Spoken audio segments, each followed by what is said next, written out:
বিএনপির acting chairman জনাব তারেক রহমানের ভালো দিকগুলো হয়তো নিন্দুকেদের সহ্য হয় না। উনি ওনার প্রিয় জন্মভূমিতে ফিরবে, বিজয় বেশি ফিরবেন। এই বিজয়ের মাসেই ইনশাল্লাহ বাংলাদেশে আসবে। আমাদের প্রিয় নেতা বিএনপির ভারপ্রাপ্ত চেয়ারম্যান জনাব তারেক রহমানের সহধর্মিণী বিশিষ্ট চিকিৎসক ডক্টর জুবাইদা রহমানের কাছে একজন রিক্সা চালক, যে পুরান ঢাকায় রিক্সা চালায়, এই ধানের শীষটি জীবিত ওনাকে দেওয়ার ইচ্ছা পোষণ করেছিল। ধানের শীষটি আজকে 2-3 দিন এখানে থাকতে থাকতে নুয়ে পড়েছে। এই সংবাদ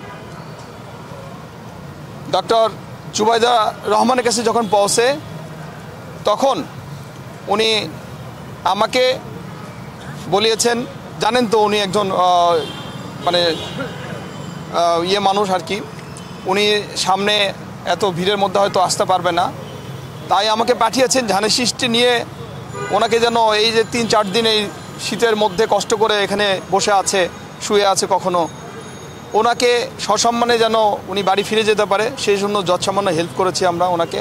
এবং এই ধানের শীষটাই উনি ইচ্ছা পোষণ করেছিল আমাদের প্রিয় নেতার সহধর্মিণী ডক্টর জুবাইদা রহমানকে দেওয়ার জন্য। আমরা গ্রহণ করেছি সেটা ওনার পক্ষে, এবং ওনাকে আমরা একটি রিক্সার জন্য করেছিলাম। উনি বলেছেন যে অ্যাক্টিং চেয়ারম্যান জনাব তারেক রহমান দেশে ফেরার পরে ওনার হাতে সেটা উনি নেবেন।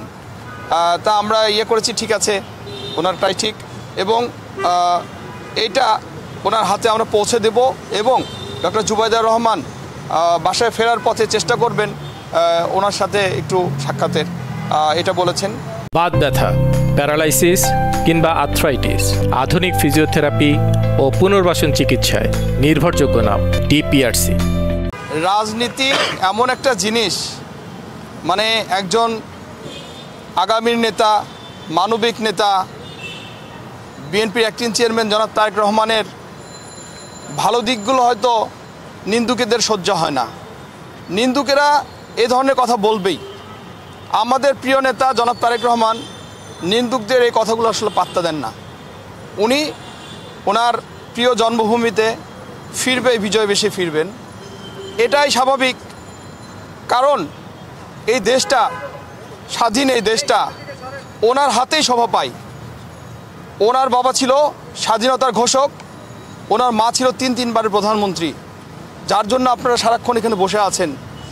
সেই নেত্রীর ছেলে হচ্ছে আমাদের প্রিয় নেতা জনাব তারেক রহমান।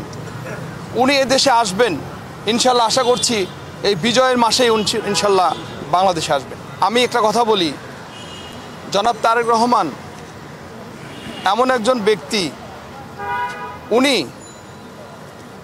এমন কোনো প্রশ্নবিদ্ধভাবে বাংলাদেশে আসবেন না।